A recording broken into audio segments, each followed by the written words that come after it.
Hello guys, welcome back to another short video discussion. Very good evening to all of you. कैसे हो आप सब? तो चलो फटाफट कवर अप करते हैं। आज काफी इंफॉर्मेटिव वीडियो होने वाला है। बहुत सारा क्वेरी पूछा जा रहा है रिगार्डिंग बीएसई। यस, आज के दिन भी देखोगे 6 से 7% का रैली है। हालांकि एक टॉप लेवल 10% का रैली भी इसने दिया था, फिर टॉप लेवल से प्रॉफिट बुकिंग भी आ चुकी है 3-3.5 पर। इसके पीछे का रीजन क्या है? क्यों लास्ट 6 मंथ में देखोगे या 1 मंथ में देखोगे ये स्टॉक रैली बनते हुए दिख रहा है। देन हम बात करें सीडीएसएल भी उसी के हिसाब से रैली बन रहा है। इसके पीछे का रीजन क्या है वो भी कवर अप करेंगे। देन एचडीएफसी को भी हम बात करेंगे, एचएएल एंड बीएल को भी कवर अप करते हुए देखेंगे। बीएल का तो काफी इंपॉर्टेंट वीडियो रहने वाला है इस वीडियो में। तो अगर इनमें से अगर आपके पास कोई भी स्टॉक है कमेंट बॉक्स में जरूर बताना और लास्ट तक जरूर देख लेना। सारे इंफॉर्मेटिव पॉजिटिव न्यूज और नेगेटिव न्यूज को आप तक मैं पहुंचा देता हूं। ठीक है, फर्स्ट टाइम आए हो चैनल पे तो लाइक एंड सब्सक्राइब जरूर कर देना। सब्सक्राइब कर रहे हो तो बेल आइकन को और जरूर क्लिक कर देना। लाइव मार्केट में जुड़ना चाहते हो तो चैनल को ज्वाइन कर लेना ताकि हम सारे लाइव मार्केट में इंटरेक्शन कर पाए और आपकी जो भी क्वेरी है हम उसको रिजॉल्व करते हुए मिल जाए। लास्ट 1 मंथ में देखोगे या फिर लास्ट 6 मंथ यानी अगस्त के आसपास से देखोगे ये स्टॉक कमाल का रैली देते हुए 100% का रिटर्न दे चुका है। आज के दिन की बात करें 52 वीक हाई भी लगा दिया है। हालांकि इसको स्विंग ट्रेड के लिए भी हमने कंसीडर किया था। स्विंग ट्रेड के जो हमने बात किया था वो बात किया था 2850 के ऊपर हम इसको स्विंग ट्रेड के लिए भी कंसीडर कर सकते हैं। तो कमाल का ये रिटर्न देकर बैठा हुआ है। हालांकि इसकी रैली देने के पीछे का रीजन क्या है? रीजन चाहिए कि क्या ये रैली कंटिन्यू कर सकता है, 5000 से ऊपर भी सस्टेन करेगा, क्या ये आने वाले टाइम में रॉकेट बन सकता है? इन सारे चीज को हम इस वीडियो में डिस्कशन करेंगे। देखो, सबसे पहले इसका रॉकेट बनने का आया सेबी का सर्कुलर। सेबी का एक सर्कुलर आया कि हर एक इंडेक्स का सिर्फ एक एक्सपायरी किया जाएगा। मतलब क्या कि निफ्टी का एक एक्सपायरी होगा, देन हम एक एक्सपायरी किसका करेंगे? सेंसेक्स का एक एक्सपायरी करेंगे। निफ्टी का पहले कितने एक्सपायरी होते थे? 4 मेजर एक्सपायरी होते थे। कौन कौन से? एक मिड कैप होता था, फिर निफ्टी होता था, देन हम बात करें बैंक निफ्टी होता था, फिर निफ्टी 50 होता था। 4 एक्सपायरी होते थे निफ्टी के। और सेंसेक्स के कितने होते थे? 3 एक्सपायरी होते थे। कौन कौन से होते थे? बैनेक्स होते थे, फिर सेंसेक्स 50 होता था और फिर सेंसेक्स को एक्सपायरी करते थे। 3 मेजर एक्सपायरी हुआ करते थे। अब रूल जो आया, सेबी का जो रूल आया उसमें सिर्फ एक ही को एक्सपायरी कर सकते हो। तो निफ्टी ने क्या किया? निफ्टी ने क्या किया? हम निफ्टी 50 को ही सिर्फ एक्सपायरी करेंगे, बाकी हम वीकली में सिर्फ निफ्टी 50 को एक्सपायरी करेंगे, बाकी मंथली एक्सपायरी में चला जाएगा।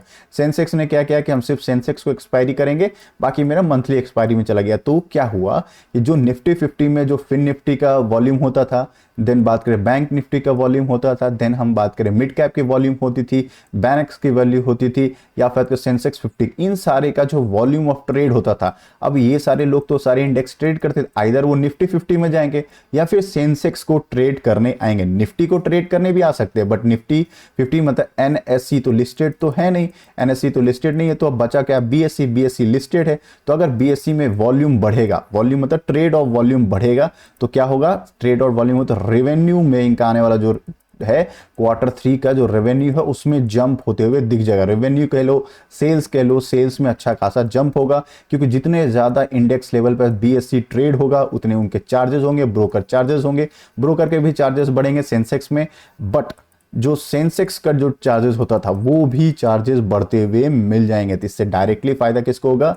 बीएससी को फायदा होगा। एग्जांपल के तौर पे अगर हम बता दें ट्रेंड की अगर हम बात करें, उसमें क्या हुआ था? 1300 रुपए के आसपास या 1350 रुपए के आसपास लास्ट ईयर में देखोगे।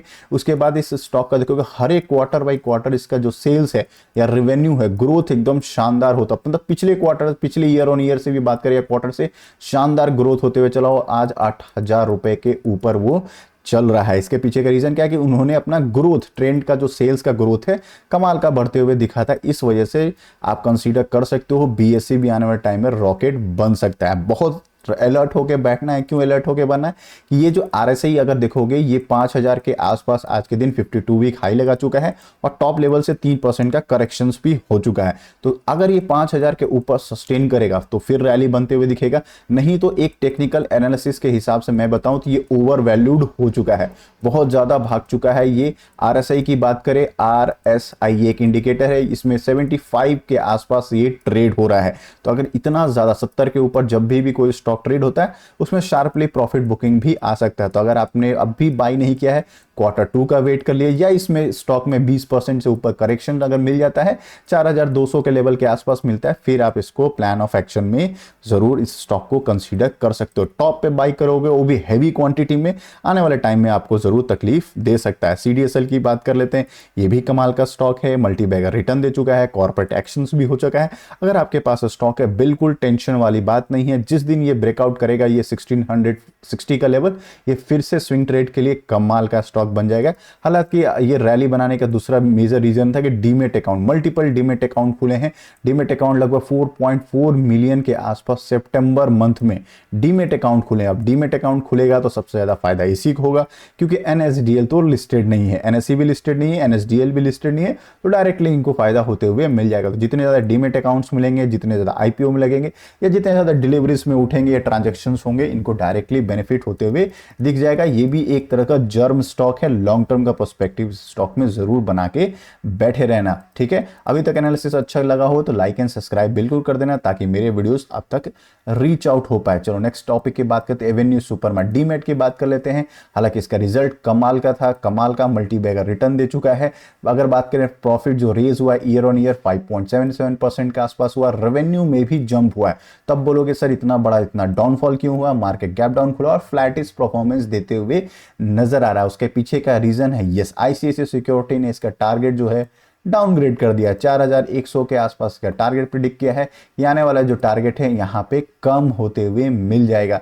टारगेट कोई भी बड़ा फर्म इसका टारगेट डाउनग्रेड करता है तो इसमें जाहिर सी बात है इसमें प्रॉफिट बुकिंग कंटिन्यू हो जा सकता है। बट ये स्टॉक कैसा है, बाइंग ऑन डिप का आपको अपॉर्चुनिटी प्रोवाइड करता है। तो अगर आपको डिस्काउंटेड में ये स्टॉक मिल रहा है तो 5 स्टार स्टॉक है, मल्टी बैगर रिटर्न कमाना चाहते हो, इन सारे स्टॉक को बाइंग ऑन डिप में जरूर ध्यान पे रखना है। ठीक है, चलो नेक्स्ट टॉपिक की बात करें तो HDFC बैंक। आज के दिन देखोगे हाथी जैसे कंपनी, बैंक निफ्टी को रन कराने वाला कंपनी 2.5% मतलब 1.25% के आसपास रैली बनाते हुए दिख रहा है। 35 पॉइंट 36 पॉइंट की रैली है और कंटिन्यू बाइंग होते हुए दिख रहा है। इसमें दो मेजर कारण है। सबसे पहला कारण क्या है कि यस, FIS की होल्डिंग जो है इसमें इंक्रीज हुआ है। सबको क्या लग रहा था कि आने वाले टाइम फ्रेम में जिस हिसाब से FIS सेलिंग कर रहे हैं निफ्टी में या फिर इंडियन मार्केट को छोड़ रहे हैं, क्योंकि सबसे ज्यादा FIS की बाइंग किसी में है तो HDFC बाइंग में है। बट अभी जो सितंबर मंथ का जो लिस्ट अपडेट हुआ है शेयर होल्डिंग पैटर्न का, उसमें देखोगे FIS ने अपना स्टेक जो है इंक्रीज करते हुए दिखाया और DIS ने थोड़ा मोड़ा कम करते हुए दिखाया। बट FIS क्या है,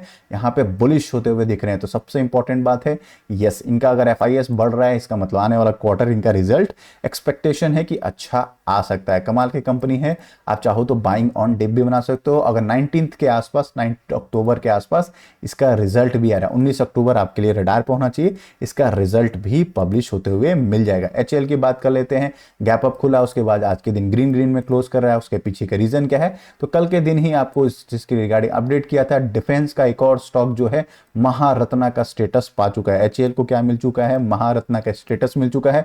तो अगर आपके पास ये स्टॉक है, प्लीज कंसीडर करना। लॉन्ग रन के प्लान ऑफ एक्शन में बाइंग ऑन डिप रहेगा, बट लॉन्ग रन का माइंडसेट बना के रखना। छोटे मोटे टारगेट के लिए 6 मंथ के लिए मत आना स्टॉक में।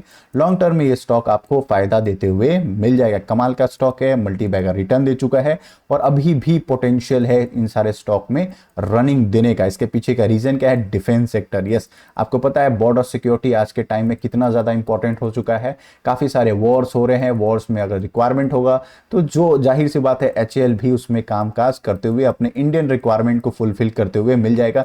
तेजस यही डिलीवर करता है। फिर हेलीकॉप्टर्स की बात करें ये भी यही डिलीवर करता है। एयरक्राफ्ट ट्रेनिंग की बात करें यही डिलीवर, इसके मेंटेनेंस भी HL ही करता है। अगर बात करें इसका अगर ऑफशोर क्लाइंट्स की, मतलब कि इंडिया के बाहर के क्लाइंट का, तो काफी सारे जो मेंटेनेंस का जो है इनको कॉन्ट्रैक्ट मिल सकता है। हालांकि तेजस अभी तक ये बाहर बेच नहीं पाए, मतलब बाहर से कॉन्ट्रैक्ट इनको नहीं मिला है। ठीक है, जिस दिन इनको तेजस के लिए रिक्वायरमेंट मिल जाएगी ये भी स्टॉक और भी रॉकेट बनते हुए मिल जाएगा। कमाल की कंपनी है, लॉन्ग टर्म के हिसाब से देख रहे हो तो एक तरह से मोनोपोली स्टॉक है। बात कर लेते हैं BEL की। यस, ये स्टॉक फ्लैटिस होते हुए हालांकि ग्रीन में हुआ। फिर निफ्टी जिस तरह से ये काम करेगा, क्योंकि निफ्टी 50 के अंदर आ चुका है, उसी हिसाब से फिर से कॉस्ट टू कॉस्ट के आसपास क्लोजिंग देते हुए दिख रहा है। ठीक है, इसके पीछे का रीजन क्या है, हालांकि कुछ पॉजिटिव न्यूज भी है, कुछ नेगेटिव न्यूज भी है। पॉजिटिव नेगेटिव की बात करें तो नेगेटिव न्यूज है कि FIS ने इसमें स्टेक जो है जरा सा कम करते हुए दिख रहे हैं और DIS ने भी स्टेक अपना कम कर लिया है। पॉजिटिव न्यूज की बात करें तो 25 तारीख आप आपके लिए इंपॉर्टेंट होना चाहिए। 25 अक्टूबर को इनका Q2 का रिजल्ट आ रहा है, तब जाके आप डिसाइड करिएगा कि आप इसमें एवरेज कर सकते हैं या फ्रेश बाइंग कर सकते हैं। ठीक है, लॉन्ग टर्म का पर्सपेक्टिव रख रहे हो, इन सारे स्टॉक में बने रह सकते हो। आई होप मेरे एनालिसिस अच्छे लग रहे हो तो लाइक एंड सब्सक्राइब कर देना। मिलते हैं एक और वीडियो में, तब तक के लिए बाय बाय।